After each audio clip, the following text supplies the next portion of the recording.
Shalom saudaraku yang dikasihi Tuhan Yesus Kristus. Selamat pagi, salam sejahtera untuk kita semuanya. Selamat datang kembali di Renungan Rohani pagi hari ini. Semoga saudara yang terkasih dalam keadaan sehat selalu. Kiranya damai dan sukacita Roh Kudus melimpah di dalam hati dan pikiran saudara saat ini. Sebelum kita mulai renungan pagi ini, marilah kita bersama-sama berdoa. Tuhan Yesus, terima kasih sudah membangunkanku pagi hari ini. Terima kasih atas penyertaan dan perlindungan Tuhan. Semua karena karunia Tuhan aku dapat bangun dengan pagi hari ini. Aku menyerahkan seluruh aktivitasku hari ini ke dalam kuasa tangan Tuhan. Jauhkanku dari yang jahat, ya Tuhan. Tuhan Yesus, tolong lindungi dan berkati aktivitasku hari ini.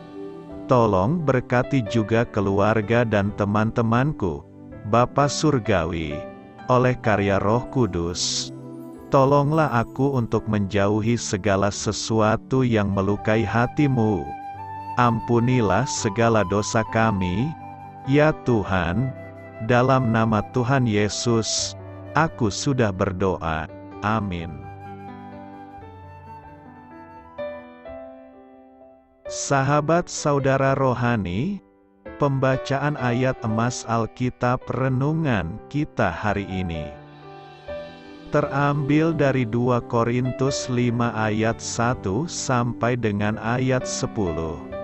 Karena kami tahu bahwa jika kemah tempat kediaman kita di bumi ini dibongkar, Allah telah menyediakan suatu tempat kediaman di sorga bagi kita, suatu tempat kediaman yang kekal, yang tidak dibuat oleh tangan manusia.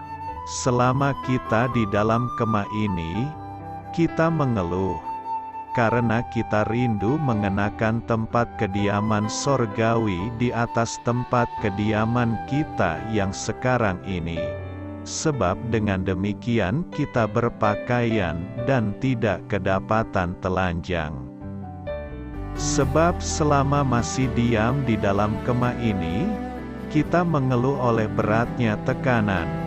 Karena kita mau mengenakan pakaian yang baru itu tanpa menanggalkan yang lama, supaya yang fana itu ditelan oleh hidup. Tetapi Allah lah yang justru mempersiapkan kita untuk hal itu dan yang mengaruniakan Roh kepada kita sebagai jaminan segala sesuatu yang telah disediakan bagi kita.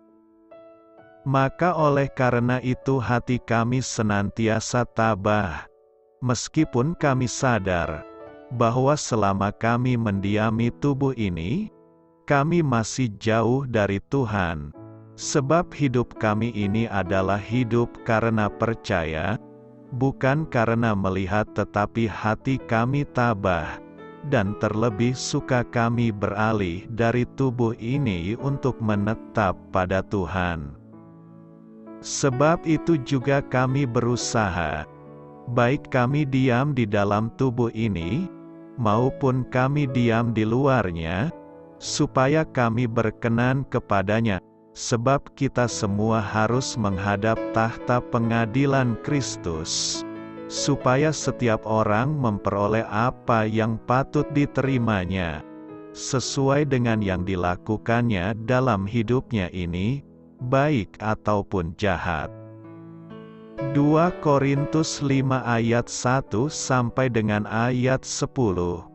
Inti dari ayat emas renungan kita adalah: debu kembali menjadi tanah seperti semula dan roh kembali kepada Allah yang mengaruniakannya.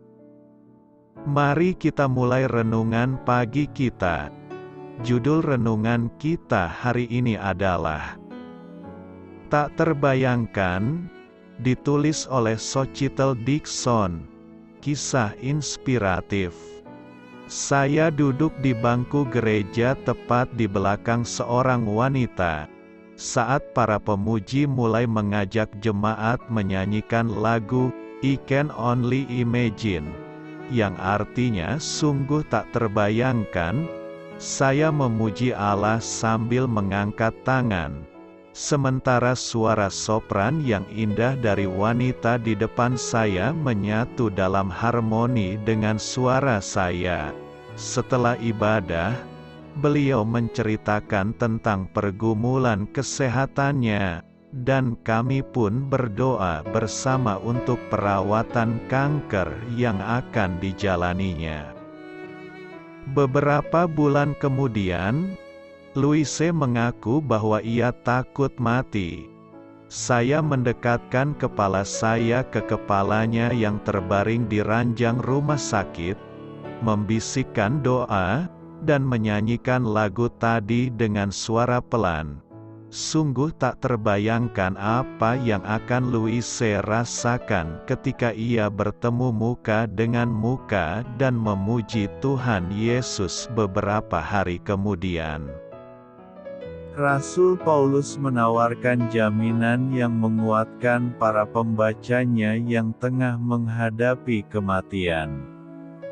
Penderitaan yang kita alami di muka bumi ini memang dapat membuat kita mengeluh dan merintih, tetapi kita tetap teguh berharap akan tempat kediaman surgawi kita, yakni kehidupan kita yang kekal bersama Yesus.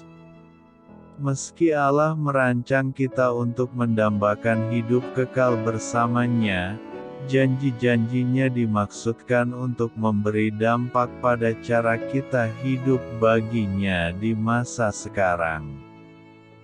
Dalam kerinduan kita untuk menyenangkan Yesus sambil menunggu kedatangannya kembali atau menunggu Dia memanggil kita pulang, kita dapat mengalami sukacita dan damai sejahtera dalam kehadirannya yang setia.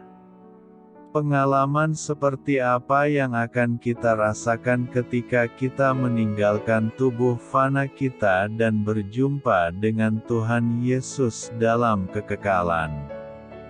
Sungguh tak terbayangkan. Amin. Marilah kita renungkan di dalam hati kita. Pernahkah Anda merasa khawatir atau patah semangat ketika menghadapi kematian atau kehilangan orang yang Anda kasihi? Bagaimana janji Allah tentang hidup kekal menguatkan Anda? Hal ini patut kamu ketahui.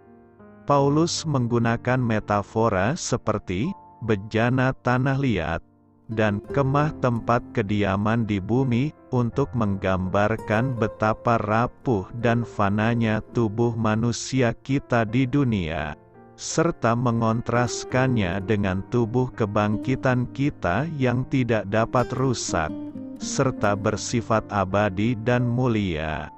Tubuh duniawi kita semakin merosot, usang karena dosa, pembusukan, dan kematian. Sementara kita jemu akan tubuh yang sekarang ini, Paulus membawa kita kepada pengharapan akan perwujudan kemuliaan abadi kita, ketika kita akan memperoleh tubuh surgawi, yang akan kita kenakan seperti pakaian baru. Rasul Paulus menyamakan tubuh baru orang percaya dengan sebuah rumah di surga, yang dibuat oleh Allah sendiri dan yang tahan selama-lamanya. Di bagian Alkitab yang lain, Paulus berbicara tentang suatu tubuh rohani, yang tidak dapat binasa, mulia, kuat, dan abadi. Doa saya menyertai saudara sekalian, selamat berkarya untuk Tuhan. Amin.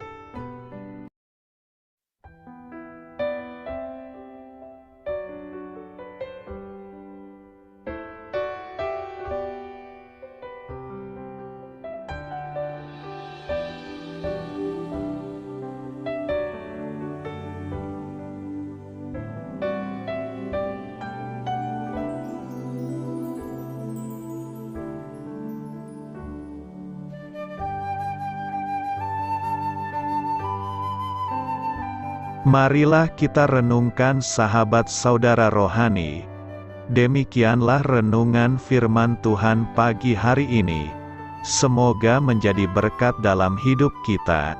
Dan sebelum kita memulai segala aktivitas kita pagi hari ini, marilah kita berdoa. Selamat pagi Bapa, malam hari telah berganti pagi.